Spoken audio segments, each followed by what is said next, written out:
Elle est une vraie rockstar et par chance sur notre plateau ce soir, Roselyne Bachelot, le Johnny de la politique française, libre dans sa tête et dans son verbe, tantôt ministre et tantôt star des plateaux télé, plus de 40 ans de carrière politique, 4 fois ministre, Madame Écologie sous Jacques Chirac, Madame Santé et Madame Solidarité sous Nicolas Sarkozy, et tout récemment Madame Culture, le Graal en quelque sorte au pays de Molière et du Roi Soleil, sous Emmanuel Macron justement, dans le gouvernement de Jean Castex.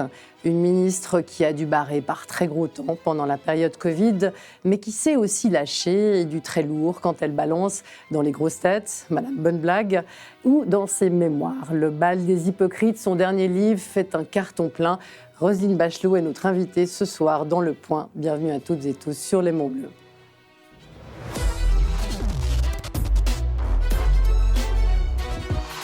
Et bienvenue à nos invités ce soir, Madame la Ministre. Bonsoir. Vous avez oublié que j'avais été ministre des Sports pendant la désastreuse Coupe du Monde à Naïsna, où les Français se sont ridiculisés.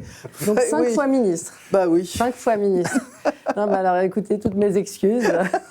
Vous les avez tous fait, à part les affaires étrangères et l'intérieur. Non, j'ai pas été secrétaire d'État au chou farci, je le regrette d'ailleurs. Et Philippe Ball, à vos côtés, à nos côtés, chaque semaine. Merci Philippe, ancien directeur de France Inter et de Charlie Hebdo. Alors Roselyne Bachelot, étiez-vous vendredi soir devant votre téléviseur pour voir la 48e cérémonie des 38e édition des Victoires de la musique? Non, j'étais au théâtre. C'est-à-dire, bon, je suis contente de voir récompenser des artistes de premier plan.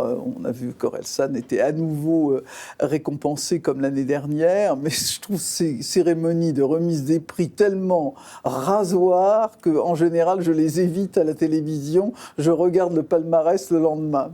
Oui, il y a quelque chose qui n'a pas dû vous manquer. On regarde cet extrait tout de suite.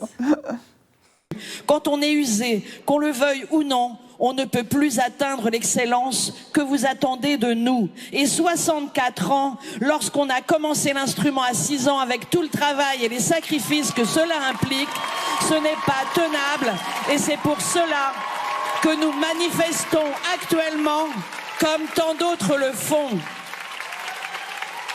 Bien sûr, de nombreux artistes font de longues carrières. Mais l'excellence artistique ne nous garantit pas de pouvoir travailler jusqu'au bout. Le métier est ingrat, on est vite remplacé par des plus jeunes et les femmes aussi, si peu nombreuses sur scène, et sont vite oubliées lorsqu'elles se sont arrêtées pour leur maternité. Alors, c'était un extrait du message de Karine Huet. J'ai eu exactement la même chose l'année d'avant, où finalement, il y a eu une sorte de chantage qui a été exercé par les syndicalistes de la CGT en disant soit vous nous donnez un moyen, un temps de parole, soit on s'arrange pour que les choses ne soient pas retransmises. Et évidemment, France Télévisions est dans la seringue, a donné un temps de parole. J'avais négocié avec les syndicats sur le fait que ils donneraient j'allais dire, uniquement les attendus de la culture. Ils en ont profité pour faire un discours politique.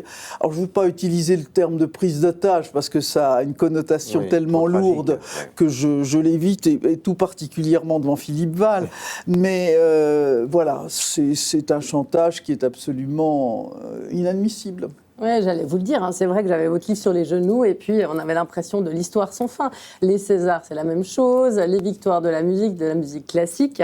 Mais c'est vrai que vu de Suisse, cette pression des syndicats, alors là c'est le cas dans la culture, mais c'est le cas évidemment un petit peu aussi dans la rue, un petit peu partout dans le pays aujourd'hui. C'est vrai qu'on a de la peine à s'imaginer pourquoi le pays est comme ça pris en otage par les syndicats qui finalement représentent assez peu de monde. Oui, 18% dans la fonction publique et à peu près 8% dans le secteur privé. Alors, les syndicats vous disent que leur influence dépasse les élections et que, effectivement, à l'intérieur des entreprises, ils représentent une influence plus considérable. Mais c'est bien le problème de la disparition de certains corps intermédiaires qui grippent le fonctionnement démocratique. Ces corps intermédiaires, ils sont absolument indispensables à condition, évidemment, qu'ils aient une certaine légitimité, une certaine représentativité, ce qui n'est pas le cas. Est-ce que là, le pouvoir va tenir bon face à la rue? Je le crois, il n'a pas d'ailleurs tellement le choix. Ouais. Mais est-ce que vous montrez bien dans votre livre aussi, c'est le pouvoir des lobbies. Alors les syndicats, on les voit manifester, on les voit bloquer, mais des autres lobbies aussi. Vous parlez avec saveur du lobby du pinard qui vous a valu quelques ennuis, du lobby des médecins. Vous y revenez, le lobby des médecins assez fort. Vous y revenez notamment à propos de la période Covid, en leur imputant justement le fait qu'il y a eu un tel patinage artistique au début de la vaccination et cette force des lobbies dans un pays comme la France qui se fait fort quand même justement d'être à l'abri de ce genre de pression. Je ne veux pas non plus employer le terme de lobby parce que ça a un aspect péjoratif. Qu'il y ait dans une démocratie des groupes professionnels, associatifs, politiques, qui soient dans cette démocratie mandatés pour défendre certaines positions, je ne trouve pas ça choquant. Au contraire, que les chasseurs défendent la chasse, que les médecins défendent la médecine, que les artistes défendent la création artistique, très bien. Mais il y a un moment où j'ai parlé de chantage tout à l'heure, où finalement les intérêts particuliers doivent s'effacer devant l'intérêt collectif. Chacun ne peut pas raisonner sur le système tout pour ma pomme et rien pour les autres. Oui, surtout que ça va assez loin. Là, vous le dites, vous l'expliquez bien, ça vous a valu même d'être exfiltré de votre poste de ministre de la Santé vers celui des Solidarités par François Fillon qui vous explique, tu comprends, il faut qu'on se réconcilie avec les médecins. Ça, c'est quand même fort de café, ça, non? Oui, je ne vais pas refaire l'histoire parce que maintenant, cette histoire, elle date de plus d'une dizaine d'années. Mais ce qui m'a surprise, c'est que finalement, j'avais quitté en 2010 un système bloqué par justement certains groupes de pression qui ont empêché par exemple de réguler ce qu'on appelle la permanence des soins et qui ont abouti à l'engorgement des urgences à l'hôpital, et que j'ai retrouvé 10 ans après exactement le même système qui n'avait pas bougé, et certains ministres de la Santé qui disaient « Ah, il faudrait faire ceci, il faudrait faire cela », et tout cela n'avait pas été fait. Oui, c'est assez décourageant. Et c'est vrai que pour en revenir aux grèves et aux syndicats, vous avez cette anecdote savoureuse quand vous parlez de l'occupation du théâtre de l'Odéon par la CGT Culture. Vous racontez que parmi les revendications, quand vous arrivez sur place, les syndicats vous demandent justement de prévoir des douches et la restauration pour mieux continuer l'occupation. Voilà, c'est ça aussi, parce que moi, étant donné que j'ai une assez longue carrière politique, je me souvenais de mai 68. Et évidemment, pour moi, même si on ne partage pas les attendus des révolutionnaires de mai 68, ce qui s'est passé à l'Odéon en mai 68, c'est mythique. C'est Jean-Louis Barrault, c'est les discussions sur le rapport de l'État à la culture, de la création artistique dans une république. Qu'est-ce que c'est que la démocratisation de la culture? C'est-à-dire des débats qui méritent d'être posés. Donc, quand, évidemment, des dizaines d'années après, moi, ministre de la Culture, j'apprends que l'Odéon est occupé, je me dis, même si je ne suis pas d'accord avec les occupants, on va avoir une sorte de discussion absolument incroyable, une discussion sur qu'est-ce que c'est la culture dans une société à l'heure de MeToo, du numérique, de la révolution écologique. Parce que ça, ce sont des sujets qui méritent d'être posés. Et on me demande d'installer des douches dans l'Odéon et d'assurer un service de restauration. Et c'est là que je dis, moi je pensais à Auguste Blanqui comme révolutionnaire, mais pas à Jacob de Lafont. Oui, mais pourquoi est-ce qu'on fait avec? Il n'y a pas un moment donné où on ne sonne pas à la fin de la récréation. Enfin, malgré tout, on a l'impression que tout le monde est extrêmement bienveillant, tolérant. Philippe, vous avez peut-être une analyse sur le fait que les politiques fassent malgré tout si bien avec les syndicats. C'est-à-dire que quand il y a des manifestations d'artistes, on est toujours, même si on aime profondément les artistes, même si on se sent soi-même partie prenante de cette communauté artistique, on est gêné. On est gêné par l'insondable bêtise, souvent des revendications. Depuis le XVIIIe siècle, l'artiste a changé de statut. Avec Beethoven et Mozart, on sait qu'ils avaient le statut de cuisinier. Ils ont voulu un statut de créateur, et ils avaient raison, parce qu'ils voulaient une liberté de création. Et ils ont changé de statut. Ce changement de statut impliquait des risques qu'ils assumaient. Aujourd'hui, on veut absolument pouvoir prendre ces risques de la création, mais on veut aussi le statut de cuisinier. C'est-à-dire, on veut les garanties sociales. Quand on entend cette dame, cette violoniste au Victoire de la musique la semaine dernière, on se dit, mais Yehudi Menuhin, à 60 ans, il était extraordinaire. C'est-à-dire heureusement qu'il n'a pas arrêté de jouer, parce qu'il a été un moment de maturité sublime.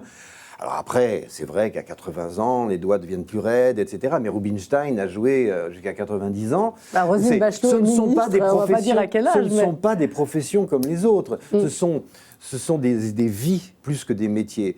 Et on ne peut pas calquer le travail d'un mineur de fond, les conditions de travail, à un musicien ou un comédien. Michel Bouquet, les dernières années de sa vie, alors peut-être tout à la fin, il était très fatigué, mais à 75 ans, à 80 ans, il était absolument génial. Il ne fallait surtout pas qu'il s'arrête.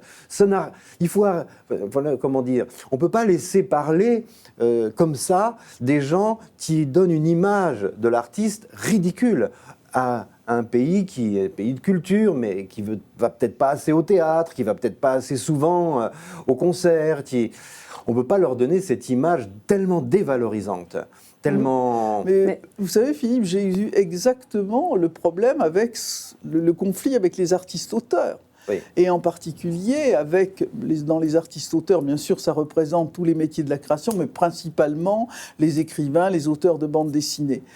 À un moment, la question a été posée par l'organisation la plus puissante d'avoir un statut comme les intermittents, c'est-à-dire d'avoir le statut de salarié par rapport à l'éditeur. Et j'ai tenté d'expliquer que, effectivement, c'était pas possible parce que le statut de salarié impliquait une relation de subordination entre le donneur d'ordre et le créateur, et que ça venait absolument impacter, en contradiction avec ce qu'était la liberté de création. Alors, mais c'est quelque chose de littéralement insoluble, de transférer le statut d'intermittent du spectacle à l'intermittence dans la fonction d'artiste-auteur. Mais je pense que cette problématique n'existe qu'en France. Et puis la notion de plaisir. D'ailleurs, en France, le problème vient aussi du fait que les intermittents du spectacle sont une famille très diverse. Il y a les techniciens, il y a les musiciens, il y a ceux qui rangent les pupitres des musiciens, il y a ceux qui... Tout ça, c'est les intermittents du spectacle. On ne peut pas imaginer une seconde qu'ils aient tous le même statut et que ce soit les annexes 8 et les annexes 10. Oui. Oui. Mais la notion de plaisir aussi au travail, parce que vous en êtes l'exemple. Alors, il y a une pénibilité pour certaines professions, mais il y a des professions comme manifestement la vôtre. Enfin, vous pouvez dire que j'ai 76 ans. Vous pouvez le dire. Mais vous vous imaginez pas 2 secondes à la retraite, Roselyne Bachelot. Donc, il y a cette notion-là, et c'est pas le cas, c'est le cas de beaucoup de gens, malgré tout aussi, qui ont un rapport de plaisir, qui ont un rapport aussi pour se maintenir. Le nombre de copains qui m'ont dit... Et pourquoi ça n'apparaît pas en France? Ça a été affreux de rentrer en retraite. D'abord parce qu'on perd tout un tissu social d'amis, de travail, parce qu'il y a le travail, mais il y a aussi ce qui suit, les rencontres, le verre qu'on boit au bistrot d'à côté, un certain nombre le match de foot qu'on va voir avec les camarades de travail. Puis tout d'un coup, alors il y a 6 mois qui sont idylliques, on est en vacances. Et puis au bout de 6 mois, on se retrouve en face à face avec son conjoint, on a l'impression d'être en prison. Enfin, je ne veux pas faire un tableau de la retraite. Ça. On découvre qu'on est marié toute la journée, et oui, ça, c'est très compliqué. C'est très compliqué. Non, mais il y a évidemment des gens qui sont usés, mais ça, c'est déjà prévu par les textes. Mais ça n'apparaît jamais, dans le débat, ce rapport beaucoup plus détendu, justement, au travail, dans le débat aujourd'hui en France. Il faut raisonner sur le fait que le rapport au travail change, il va changer, et il va changer de plus en plus. Mais je comprends très bien la vie au travail sur la période de vie éveillée, en France, ne représente plus que 12% sur la vie. Donc 12%, là où ça représentait 75 ou 80% il y a à peu près un siècle. Donc la société du non-travail, on est déjà rentré dedans, on est massivement dans la société du non-travail. Je pense qu'on pourra peut-être encore travailler moins. Mais il faut avoir le courage de dire que ce n'est pas avec la même société de consommation. Et que si on travaille moins, c'est tout à fait possible, mais il faut changer de mode de vie. Après tout, si on pose le problème de cette façon, en disant aussi qu'il y a un risque de déclassement massif de la société française, on pose véritablement les termes du problème, mais j'ai l'impression que personne ne les pose. En plus, dans une vie, le nombre de satisfactions profondes qu'on peut avoir, pour beaucoup d'entre nous, viennent du travail. Comme vous le disiez, les rencontres, la relation, les bonnes surprises. Bon, voilà. Il y a une étude de l'Institut Montaigne qui vient de sortir qui montre que 70% des Français trouvent que leur travail est satisfaisant. Donc toute la campagne pour dénigrer le travail de Sandrine Rousseau et de tout ça en France est basée, c'est une fake news, parce que c'est pas vrai. L'indice de satisfaction est positif et il est stable depuis très longtemps en France. Qu'on puisse travailler moins, peut-être, mais cesser de travailler ou penser que l'horizon, c'est une cessation du travail, c'est une vie de canapé. La vie du canapé, c'est épouvantable. Enfin, c'est des gens qui ne sortent plus de chez eux, qui n'ont plus de relations sociales, qui n'ont plus l'aventure de la découverte culturelle, amicale, amoureuse. C'est catastrophique. On ne se rend pas compte du danger que ça représente. Enfin. Pour en revenir à la culture, est-ce que de toute façon, malgré tout, la culture est le domaine par excellence de politisation ? Là où on voit moins la politisation et la récupération, c'est du côté de l'État. Quel est le vrai projet aujourd'hui d'Emmanuel Macron pour la culture, justement ? Alors, je crois d'abord on parlera d'Emmanuel Macron après, c'est-à-dire qu'il y a deux façons de considérer la culture et la politique culturelle d'un État. Soit on considère que l'accès à la culture relève de la vie privée, c'est-à-dire qu'on a un rapport soit avec la culture, avec le théâtre, avec le livre, avec la création audiovisuelle, et l'État est un simple prestataire de la culture. Bon. Il a le rôle d'avoir assuré la vie de la Comédie Française, de la Bibliothèque nationale de France, du Louvre, des grandes institutions, des grands théâtres nationaux, l'Odéon ou le Théâtre national de Strasbourg, où on estime que le rôle de l'État est d'organiser tout cela et de permettre aussi la démocratisation de la culture, l'accès de tous à la culture. Je suis résolument de la deuxième sorte de la culture. J'estime que, et en particulier dans un pays comme la France, elle a bâti sa politique culturelle sur ce concept. L'État n'est pas un simple donneur d'ordre. Il est commanditaire aussi. Il est commanditaire. Voilà, ouais. avec le risque, je suis pas naïve, avec le risque d'interférence du politique dans la création artistique. À quel moment on devient, le simple donneur d'ordre devient l'intervenant dans la création artistique. C'est Louis XIV. Voilà, c'est Laurent de Médicis, c'est Louis XIV. Mais ça a été Général de Gaulle, ça a même été Georges Pompidou, ça a été jusqu'à Mitterrand, enfin je dirais. Le général de Gaulle, d'ailleurs, vous en parlez, avec Malraux, qui pense que c'est une grande histoire, que c'est nécessaire, que c'est tout en haut, hein, vous le citez, et même Malraux, qui est son ami, en qui il a toute confiance. Et en même temps, Malraux, quand il crée les premières maisons de la culture, celle de Bourges, je crois que c'est la première, hein, bon. Aussitôt, dans les maisons de la culture, l'État est commanditaire, certes, mais ceux qui vont occuper la maison de la culture sont des opposants au gaullisme, pratiquement. Oui, ce sont des metteurs en scène brechtiens, pratiquement, qui sont plutôt très communistes. Et donc, on ne peut pas accuser l'État, au départ, d'avoir mis en place une politique culturelle qui soit à son service. C'est impossible. Non, absolument pas. Mais, et donc, alors justement, j'en viens à la deuxième partie de votre question. Quelle est la philosophie d'Emmanuel Macron ? Je crois qu'il est plutôt dans la première catégorie. C'est-à-dire qu'il estime que le rapport à la culture, il n'est pas pour rien un ricoeurien, si je puis dire, un disciple de Ricoeur. C'est-à-dire qu'il pense que la culture, c'est un rapport intime entre celui, enfin le citoyen qui lit un livre, qui voit un film, etc. Alors bien sûr, il est dans un système qui est un système qui est celui de la Ve République et celui qui a été créé par le général de Gaulle et Malraux. Après, d'ailleurs, une tradition historique que vous soulignez, ça n'a pas surgi comme ça extemporanément. Mais quelle trace et je pense que la torsion peut-être chez Emmanuel Macron est là. C'est que c'est un homme qui est profondément convaincu que le rapport à la culture est intime et qu'il est dans un système politique où la culture n'est pas intime. Et alors, on va regarder aussi, est-ce qu'il n'y a pas aujourd'hui, de manière plus globale, une déconnexion entre les élites, justement, y compris au niveau du ministère de la Culture, et la culture populaire. On regarde cet extrait. C'est une réaction du rappeur SDM, justement, suite aux victoires de la musique et au fait que son ami Tiakola n'ait pas été nominé, enfin, n'ait pas reçu la révélation de l'année. On écoute. Moi, j'ai rien contre ce Pierrot, je vous mens pas, j'ai rien. Mais je vous mens pas, les artistes de la scène rap, on n'est pas respectés. Il faut qu'on arrête. Sur ma vie, c'est trop grave. Sur ma vie, c'est trop grave. Coup de gueule. J'en ai marre. C'est une dinguerie. C'est une dinguerie que mon gars Tiako, il n'ait pas gagné. Un des plus gros vendeurs de l'année 2022. Son album Mélo, presque tous les titres. Single d'or. Mais il perd contre Pierrot, frère. J'ai rien contre Pierrot, force. Mais toi-même, tu sais. Toi-même, tu sais, laisse.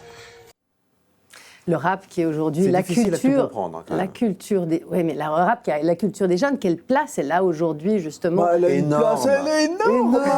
Ils ont une chaîne de télé pratiquement de service public pour eux tout seuls. France 4, pratiquement, ils passent que ça le soir sur France 4.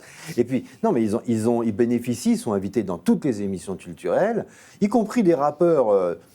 Qui ne sont pas vraiment des exemples pour ceux qui les écoutent, parce qu'ils trafiquent de la drogue ou ils planquent leur fric aux États-Unis. Mais quand ils n'exercent pas des violences quand ils n'exercent pas des violences contre les femmes absolument scandaleuses, mais ils ont tapis rouge dans les médias. En France, il n'y a aucun problème pour les rappeurs. C'est pas vrai. Par contre, ils vivent sur ce discours de la récrimination. De victimisation, oui. Oui, de victimisation. Puisque l'art du rap est quand même un art de la victime qui se bat contre la société qui est méchante. Et toute la société est méchante, sauf maman. Vous remarquerez, en général, ils disent toujours du bien de leur maman et du mal du reste du monde. C'est des grosses brutes qui sont quand même des petits-enfants. Voilà. Et ils bénéficient d'ailleurs, ils sont très riches, très souvent. Ils ont beaucoup d'argent, parce qu'ils vendent beaucoup. Certains ont d'ailleurs beaucoup de talent. Mais ce ne sont pas des victimes. J'ai été sur le plateau de Léa Salamé avec un rappeur, très bien, qui avait un bracelet en diamant. Je me suis dit, mais c'est pas possible que ce soit du vrai. Il m'a dit, si, c'est du vrai. Il n'y a que qui peuvent se payer ça. Bling, bling. Non, mais le rap est en tête des ventes. Il le dit d'ailleurs lui-même. Il le dit en disant... Mais c'est la reconnaissance institutionnelle. On est en sommet des ventes et on n'a pas, en plus, la victoire de la musique. C'était vraiment pain d'épices et chocolat. Hein. Oui, mais c'est la reconnaissance institutionnelle, celui qui a mais reçu... justement, il se moque des institutions. Il faut qu'il soit raccord. On ne peut pas se moquer des institutions, réclamer la récompense institutionnelle. Alors, juste avant de terminer cette partie, pour revenir à Emmanuel Macron, aujourd'hui, quel message, à part ça, lui, parce que c'est vrai qu'on avait cette image jusqu'à François Mitterrand, qui disait d'ailleurs, je suis le dernier grand président, après moi, il n'y aura que des financiers et des comptables. Oui, c'est ça. Mais parce que image... sur le plan financier et comptable, il craignait personne. Quelle image d'homme de culture Emmanuel Macron donne aujourd'hui? Parce qu'on a l'impression qu'effectivement, en dehors d'Mbappé, de McFly et Carlito... Il n'y a pas beaucoup de Emmanuel présence. Macron est un homme de culture et le résoudre au contact avec Carlito et Mbappé est d'abord tout à fait désagréable pour et Carlito et Mbappé. Mais justement, la caractéristique des présidents de la République française, c'est qu'ils font partie de l'élite et ce sont tous. Ils ont tous été des hommes de culture, même s'ils essayaient de s'en cacher comme le faisait Jacques Chirac, qui lisait des poèmes japonais dans des revues de charme. On le connaît. Donc, oui, évidemment, Emmanuel Macron est un homme de culture et il a essayé de faire des choses, il a fait des choses en protégeant la culture. Enfin, la France est le pays qui a le mieux protégé sa culture dans cette crise absolument épouvantable. Si je l'ai protégée, c'est avec l'appui du président de la République et avec son accord. Si le président de la République décide de ne pas suivre sa ministre de la Culture, elle ne peut rien faire. Donc vraiment, l'argent qui s'est déversé sur la culture est salué. Il suffit d'aller dans les autres pays. C'est unique au monde, je pense. C'est unique au monde. Ce qui s'est passé pendant que vous étiez ministre de la Culture, pendant la crise du Covid, pour les artistes, est unique au monde. Je pense que ça ne s'est jamais vu. C'est d'ailleurs unique, effectivement, c'est unique en Europe. Et vous avez restitué parce que le président qui a sabré dans les budgets culture, c'était un président socialiste, c'était François Hollande. C'était Aurélie Filippetti. Aurélie Filippetti qui s'est sabré son budget le premier jour. Mais c'est absolument ça. J'adore quand Marie-Nicole Lemieux, la cantatrice québécoise, est passée à France Musique. Elle a dit « Vous vous rendez pas compte, vous les Français, vous vivez dans un pays de cocagne et vous êtes tout le temps en train de grogner. » Mais bon, ça fait partie de la culture française. Et je dois dire qu'il y a une chose que je salue, c'est plusieurs choses. La volonté de déconcentrer les crédits du ministère de la Culture vers les régions, de donner du pouvoir aux administrations déconcentrées. Et la deuxième chose, et j'aurais peut-être dû dire celle-là en premier, c'est que chaque président essaie de faire son image à travers une institution représentative. Tous les présidents de la République ont fait quelque chose qui se situe à Paris. Emmanuel Macron décide que la grande chose de son quinquennat, de ce premier quinquennat, qui va être inauguré bientôt, c'est une cité de la langue française et de la francophonie, et il l'installe où ? Dans la région la plus pauvre de la métropole, c'est-à-dire la région des Hauts-de-France. Jamais un président de la République n'avait fait ça. Il le fait. Alors rendons-lui au moins hommage là-dessus. Oui, qui sera inauguré cette année. Et là, on fait une petite pause avant de se retrouver tout de suite avec Madame la ministre Roselyne Bachelot.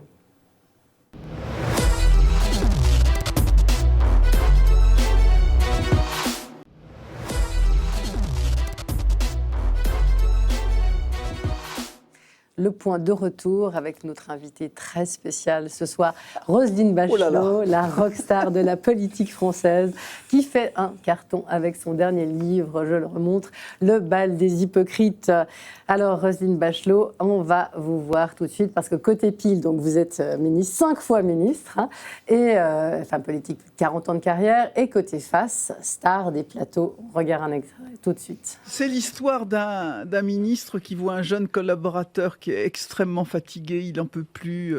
Il dit « Mais ça n'a pas l'air d'aller, mon jeune ami, qu'est-ce qui se passe ?» Il dit « C'est formidable, travailler avec vous, monsieur le ministre, mais quand je pars à 23h, on me demande si je prends mon après-midi, alors j'en peux plus. » Il dit « Vous savez, moi, quand vraiment ça va pas, je rentre chez moi, ma femme me fait une petite pipe et vraiment ça va mieux.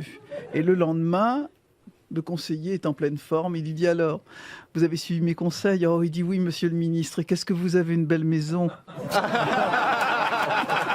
Ah oui, on aime bien. Elle nous avait manqué. Alors, c'est ce qu'on appelle... Donc c'est une vraie histoire avec Dupond-Moretti, alors. C'est ce qui se raconte sous les ordres de la République. Oui, il y a quelques ministres élus locaux qui me disent, avant d'aller à un banquet de pompiers, raconte-nous une petite histoire qu'on puisse la raconter à la fin du banquet. J'ai un petit stock comme ça. Et puis Emmanuel Macron et Brigitte, quel type d'humour? Parce que vous êtes très élogieuse, mais très discrète quand même, peu disserte sur Oui, parce sur leur attitude. que moi, vous savez, je n'avais jamais vu Emmanuel Macron avant que Jean Castex me demande de devenir ministre de la Culture. Et je n'ai pas des liens d'intimité avec le président de la République. J'aime beaucoup Brigitte Macron, mais ce ne sont pas des amis au sens de gens qu'on voit régulièrement. Donc, je raconte pas de choses sur eux parce que je n'ai pas de choses à raconter. Et dans le Falcon, ils se racontent des histoires de pipe ou pas? Dans le Falcon présidentiel, je veux dire. Oui, enfin, là aussi, j'ai pas suffisamment d'intimité avec le président de la République pour raconter ça. Mais je crois qu'il accepterait volontiers que je lui en raconte quelques-unes. Il n'est pas bégueule. Je pense que c'est quelque chose de très important qu'on vient de voir. On touche à quelque chose de très important parce que il y a dans le monde politique, et c'est vrai aussi dans la littérature, c'est vrai dans plein de domaines, il y a des gens qui rient, et des artistes en quelque sorte, qui ont quelque chose d'artistique. Et d'autres qui ne rient pas, qui sont qui ont une morgue, etc. Et je pense que ça sépare le monde en deux. Et c'est vrai chez les personnalités politiques. Par exemple, Henri de Navarre, pour aller loin, mais Clémenceau, Winston Churchill et aujourd'hui Zelensky, sont des gens qui, comme vous, sont des personnalités d'État, mais qui, en quelque sorte, se bagarrent, donnent leur vie au nom de ce qu'ils aiment, c'est-à-dire les amis, le rire, la liberté, l'humour, etc. C'est pas au nom d'une idéologie sinistre, ni d'une religion emmerdante, c'est au nom d'un art de vivre qui se battent politiquement. Et ça, ce sont des gens précieux finalement. Il faut faire Vous croyez pas qu'il y a deux familles comme ça en politique? De toute façon, moi, d'abord, je défends l'idée que l'aspect rabelaisien, truculent, est une partie indéfectible de la culture française. Absolument. Et que, effectivement, vous avez raison de citer Clémenceau ou Churchill, qui étaient des gens qui pratiquaient cette truculence, qui n'est pas de la vulgarité. Ça n'a rien à voir avec la vulgarité. Et de pouvoir sortir de sa case et de pouvoir avoir finalement une personnalité à multiples facettes, chatoyante, fait que vous pouvez à la fois défendre un dossier dans un conseil des ministres, et je crois que personne n'a jamais contesté ma compétence et ma capacité à défendre des choses, quel que soit le cercle, un conseil des ministres européen, des questions au gouvernement, un débat parlementaire extrêmement aigu, et puis le fait de pouvoir avoir cet aspect qui, sans doute, oui, vous avez raison, vous réconcilie avec les citoyens, vous rende accessible. Je ne veux surtout pas qu'on me cantonne dans une case. Je ne veux pas être assigné à résidence. Mais là, effectivement, les Français vous adorent. En Suisse, les gens vous adorent. On se dit, Roselyne Bachelot, elle est géniale. Mais c'est vrai, vous dégagez une sympathie, une estime. Ça n'a pas toujours été facile, notamment dans votre camp. Hein, vous le racontez très bien. Parce que, c'est vrai, vous avez été une grande défendresse de la parité, militante féministe. Mais vous en avez pris aussi, là, plein la tronche dans le camp de votre droite classique républicaine. Il n'y a rien de pire que de susciter l'indifférence. Je n'ai pas envie d'être une petite dame bien tranquillou, bien gentille. Et finalement... Est-ce que c'est plus dur d'être une femme politique à droite? Finalement, j'ai été très gâté dans ma vie politique parce que j'ai des amis dans tous les camps. Finalement, chacun se reconnaît un peu dans ce que j'ai fait et de ce que je fais. D'abord parce que je pratique le respect. Vous savez, j'estime que tous les députés à l'Assemblée nationale représentent une parcelle brillante de la démocratie. J'ai jamais cultivé l'injure, l'insulte, la morgue. Oui, vous parlez, moi je travaille. Non. Et ça me valait des choses assez extraordinaires. Je me souviens, à la fin d'un débat, c'était au Sénat, le représentant de l'opposition s'est levé et a dit « Non, je ne partage pas votre avis maintenant, Madame la Ministre, il faut que je vous dise quelque chose. Madame la Ministre, je vous aime. »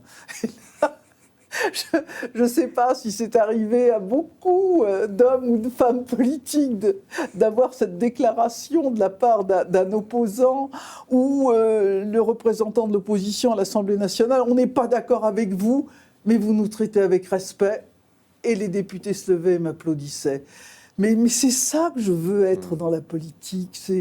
C'est ma came. Et d'ailleurs, ça, et c'est votre verbe aussi dans le livre, vous avez un langage extrêmement châtié, en même temps avec des expressions triviales, mais qui sont... et d'ailleurs, vous arrosez bien, mais en même temps, vous n'êtes jamais aigri. Et c'est vrai que ça dégage une sympathie qui fonctionne extrêmement bien, Philippe, vous vouliez rajouter. Oui, et peut-être que moi, j'incite nos téléspectateurs à lire ce livre parce qu'ils vont se rendre compte que cette bonne humeur, pour moi, c'est décisif, la bonne humeur. Enfin, cette possibilité constante d'exprimer une bonne humeur, même quand tout va mal, elle montre une humanité dont on a tellement besoin aujourd'hui et qui nous protège du totalitarisme, de la sinistre, de tas de trucs comme ça. Ça garde nos libertés possibles. C'est le jeu entre le pouvoir et la liberté. Voilà. Et dans ce livre, il y a quelque chose... Il y a des cruautés, hein. Il y a des cruautés. Mais moi, j'ai travaillé longtemps avec Cabuc, un dessinateur de génie et que j'adore, et encore aujourd'hui, et j'y pense tous les jours. Mais sa cruauté n'était jamais malveillante. Il avait un amour des gens. Il aimait les gens profondément. La seule chose que je lui reprochais, il me représentait avec des gros seins que je n'ai pas. Ah, voilà. Mais ça, il aurait été ravi que vous le corrigiez. Et il y a une cruauté et une bienveillance dans ce livre. Et en même temps, ce livre est dans la tradition d'une chronique du pouvoir. En France, c'est très fort, c'est Saint-Simon, la chronique du pouvoir. Et il y a quelque chose de Saint-Simon dedans. Parce qu'il y a, au point par point comme ça, qu'est-ce qu'on vit quels sont les rapports entre ces gens de pouvoir? Qu'est-ce qui se passe là? D'une façon très simple, très limpide, et c'est très intéressant. Et notamment, ça montre, et là j'aimerais qu'on en parle, ce que c'est que la vie d'une personnalité politique aujourd'hui. Il faut comprendre ça, la difficulté d'une ministre de la Culture aujourd'hui, son planning, rien que le planning, le livre commence par le planning, c'est très important que les gens sachent ça. S'ils savaient ça, ils auraient peut-être un regard plus gentil sur les personnalités politiques. Ils exigeraient, eux, d'être honnêtes, d'être bien, mais enfin, ils n'auraient pas cette malveillance. Et aujourd'hui, on va casser les permanences des députés, on les menace physiquement, etc. On ne se rend pas compte du don de leur personne qu'ils font à leur fonction pendant le temps qu'ils sont élus ou qu'ils sont nommés ministres. C'est très difficile. C'est vrai, ça. Vous arrivez à tenir le coup comment? En plus, en vivant des gin toniques, quand même. Alors, je vais vous dire tout de suite, d'abord, moi, je ne me sacrifie pas pour les autres. Je me méfie toujours des gens qui se sacrifient parce qu'ils le font durement payer aux gens pour lesquels ils se sacrifient. Donc, pourquoi? Parce que je trouve du plaisir à ce que je fais. Voilà. Et la jouissance, le plaisir, le bonheur, c'est la condition pour durer, pour, je crois, faire le moins mal possible ce qu'on est amené à faire. Parce que, effectivement, quand on regarde ce qu'est la vie d'un ministre, des journées de 18 heures par jour, pas de vacances, pas de week-end, un stress permanent, le fait que vous risquez de ne pas retrouver votre travail après que vous ayez cessé d'exercer vos fonctions. Et vous fragilisez votre famille. La fonction Kleenex, parce que le renouvellement, vous racontez... c'est ça, on est renvoyé comme un employé qui a volé l'argenterie. Je vous racontais cette anecdote d'une ministre que vous rencontrez, une ministre étrangère que vous ne citez pas, mais qui vous rencontre en Espagne et qui vous dit « ça c'est pas la peine que j'apprenne votre nom parce que de toute façon vous ne serez plus là l'année prochaine ». C'est quand même très très très très cruel. Et néanmoins, ou cet autre ministre d'un pays balte qui me dit j'ai un conseil, c'était à Rome, dans un conseil européen, et qui me fait, j'ai un conseil à vous demander. Mais je dis, faites, qu'est-ce que vous voulez? Il dit, comment on fait pour garder un homme quand on est ministre? Alors je lui dis, écoutez, là, sur ce sujet, je ne suis pas de bon conseil. Chacun gère les affaires comme il peut, mais c'est vrai, c'est extrêmement destructeur.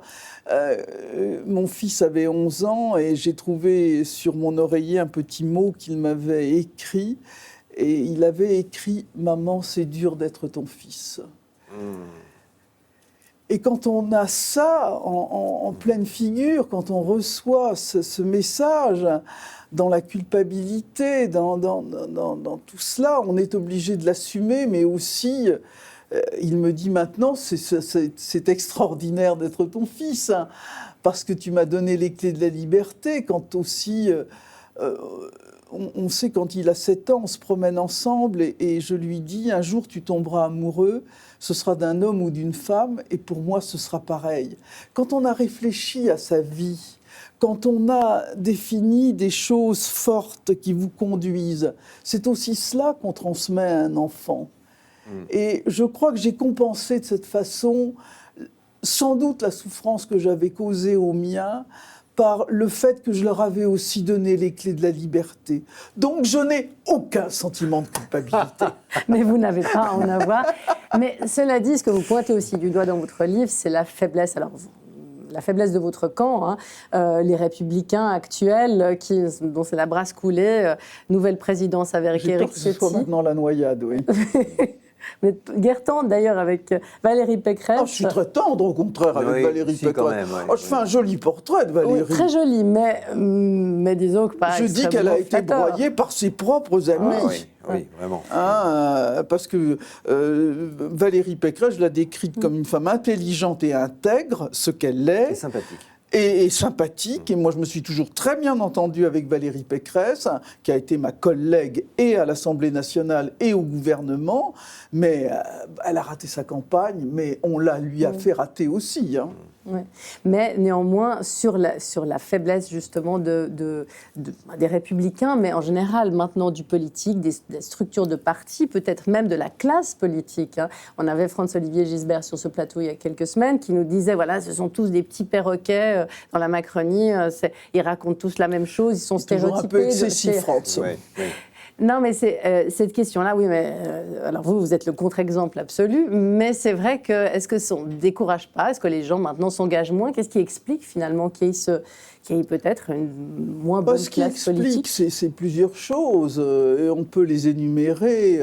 C'est qu'effectivement, si vous voulez avoir une situation confortable, très bien payée, et que vous êtes quelqu'un qui a un certain niveau, vous n'allez pas faire de la politique, vous allez aller dans les affaires, vous allez dans une start-up, dans une banque, etc. C'est tout à fait remarquable de voir qu'un certain nombre de gens qui pourraient avoir des situations très supérieures au niveau confort, au niveau rémunération, au niveau statut social, je pense à Emmanuel Macron, je pense à Éric Dupond-Moretti, j'allais dire, on leur reproche presque d'avoir choisi la politique. C'est quand même quelque chose d'extraordinaire. Qu'on combatte leur politique, je l'entends, mais qu'on n'arrive pas à reconnaître ce que ça représente comme sacrifice personnel d'avoir choisi ce qu'ils ont fait, ce qu'ils font, enfin, c'est d'une injustice monstrueuse. Ensuite, il y a un certain nombre de choses qui se sont rompues. Je pense en particulier que l'interdiction du cumul des mandats a été une mauvaise chose. Je le reconnais. C'est complètement aberrant. Oui, bien C'est sûr. aberrant. Je reconnais, je me suis trompé, j'ai fait. C'est ma faute, c'est ma très grande faute. Parce que moi qui suis une mécréante, je me mets à me confesser. Mais voilà. Et puis, à l'ère des réseaux sociaux, la disparition des notables, la mise en cause des scientifiques, des politiques, de la religion, des syndicats, tout ça marche ensemble. Je pense que c'est compliqué, oui.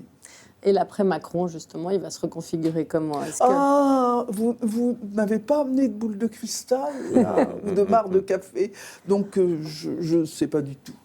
Je ne sais pas du tout parce que... Qui est-ce que vous allez suivre dans l'après-Macron? Bon, moi je pense que les choses peuvent changer du jour au lendemain. Qui aurait prévu l'arrivée d'Emmanuel Macron? Personne. Personne. Personne. Personne ne l'a vu arriver. Qu'est-ce qui peut se passer dans les 4 ans qui vont venir? Qu'est-ce qui va surgir? Une personnalité dont on n'a jamais entendu parler. Vous savez, suivre les courbes, si on est dans le même monde, je ne sais pas ce que vous en pensez, on regarde les choses. Moi, je pense que curieusement, la droite républicaine a un coup à jouer assez extraordinaire parce qu'il y a la droitisation de la vie politique. Du pays, même. Il y a le fait quand même qu'il y a encore une barrière entre le Rassemblement national et un manque de crédibilité de sa leader, Madame Le Pen, et que franchement, la droite républicaine et ce qui est chez Macron à droite peut récupérer la mise, d'autant qu'elle a un certain nombre de personnages qui ont l'étoffe d'être président de la République. Bruno Le Maire, Jean Castex, Édouard Philippe et quelques autres. Ce groupe-là, ce groupe politique est le seul à avoir à la fois un corpus de gouvernement, corpus idéologique, ce serait peut-être beaucoup dire, mais un corpus de gouvernement, une adhésion assez forte dans l'opinion publique et un véritable personnel politique. Bon, ça, c'est toutes choses étant égales par ailleurs. Et maintenant, il y a ce qui peut se passer d'extraordinaire. C'est ça. C'est ça. À l'imprévu, les dieux livrent passage. Alors, j'aime bien cette phrase. Édouard Philippe était, il y a encore quelques semaines, la personnalité préférée des Français, la personnalité politique préférée. On le voyait comme celui, justement, qui serait le barrage à Marine Le Pen. Aujourd'hui, il souffre d'alopécie. Enfin, il en souffre depuis un certain temps, une maladie qui n'atteint en rien ses capacités cognitives, en rien du tout. Il a fait ses déclarations, évidemment, parce que ça se voit. La question, c'est dans un monde cruel comme la politique, où toutes les questions d'image aussi beaucoup, est-ce que les Français peuvent voter pour quelqu'un qui perd ses cheveux et qui perd ses poils? Alors, moi, si vous me demandez ma réponse personnelle, je dis oui. Oui, bien sûr. Mais... Maintenant, la tyrannie de l'image est telle... Voilà. Pas répondre. Je ne peux vraiment pas répondre à cette question. J'espère que non. Et en même temps, vous dites à propos de Macron, quand vous l'avez rencontré pour la première fois, les Français sont imprévisibles. Jamais. Les Français sont imprévisibles parce que l'image qu'on se faisait d'un c'est président. vrai que pour les Français, il y a une sorte d'impérium de la fonction présidentielle. Il lui manque 20 kilos. C'est ça. Oui, il lui manque. Oui, ça c'est facile à prendre. J'en sais quelque chose. Mais oui, et puis d'élire un jeune homme de 39 ans, c'est tout à fait étonnant. Mais je ne sais pas comment Philippe voit les choses sur la prochaine présidentielle. Depuis le mi-mandat de Mitterrand, enfin en gros depuis le premier mandat de Mitterrand, il y a une inexorable montée de l'extrême droite, qui est lente mais inexorable. Donc il y a quelque chose de grave qui monte comme ça, et c'est un phénomène qu'on observe aussi ailleurs en Europe. Et, vous craignez plus l'extrême droite Je pense que c'est pas impossible qu'il y ait un accident. Mais dans le groupe de gens que vous avez dit, et quelques autres, effectivement, à cause du manque de crédibilité du Front National et de sa mauvaise réputation quand même, sulfureuse, ils ont leur chance. Et ce qui est étonnant, c'est qu'il n'y a rien de l'autre côté du spectre, c'est-à-dire que toute cette gauche rocardienne, crédible, sympathique, humaniste, a disparu complètement. Ça donne des furieux à l'Assemblée nationale qui n'arriveront jamais au pouvoir. Et finalement, ce groupe de gens qui sont de centre-droit, de droite, sont les néo-rocardiens presque aujourd'hui. C'est sûr. Et s'ils ne se mangent pas entre eux, s'ils arrivent à créer une dynamique entre eux, ils ont toutes leurs chances de succéder à Macron, effectivement. Et vous êtes prête à remplir une c'est sixième ça. fois Comme vous disent les journalistes à la fin, Roselyne, c'est la dernière, je ne sais plus exactement comment ils vous disent ça. Alors d'abord, maintenant, je ne dis plus rien parce que... non, je donne cette image. Je suis un vieux soldat. J'ai déposé les armes, mon fusil est rangé dans un placard, mais quand même, je regarde tous les jours s'il est encore en état de marche. On ne sait jamais. Voilà. Parce que ce qui peut changer tout aussi, c'est la guerre de l'Ukraine. C'est une donnée essentielle de l'avenir du pouvoir en France. Parce que la France va être obligée de se mettre en économie de guerre. Et comment le peuple va réagir à ça ? Je n'en sais rien, parce qu'il va falloir faire des sacrifices. Vous ne pensez pas que c'est quelque chose de décisif ? Mais moi, je mets cette question au sommet de l'agenda politique. Au sommet de l'agenda politique. Et je pense même que, finalement, cette affaire des retraites empêche complètement de stratifier le débat dans sa hiérarchie normale, et que ça arrange beaucoup de politiciens en France actuellement de se réfugier Absolument. derrière le débat des retraites pour ne pas avoir à dire ce qu'ils pensent vraiment de cette question de la guerre au centre de l'Europe, de l'affrontement avec la Russie, avec Poutine qui veut reconstruire l'Empire soviétique. C'est la question centrale. Centrale. Il n'y en a nul autre qui ait cette importance.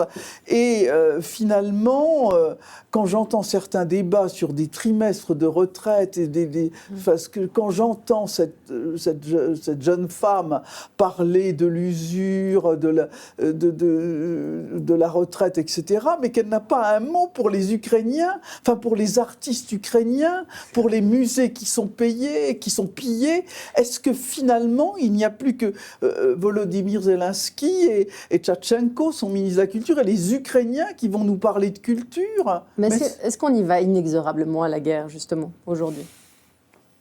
Le risque est majeur. Je ne dis pas qu'on y va inexorablement, mais vous savez, quand Daladier est revenu de Munich, où il avait laissé les Allemands dépecer la Tchécoslovaquie pour garantir la paix, quelques jours de paix.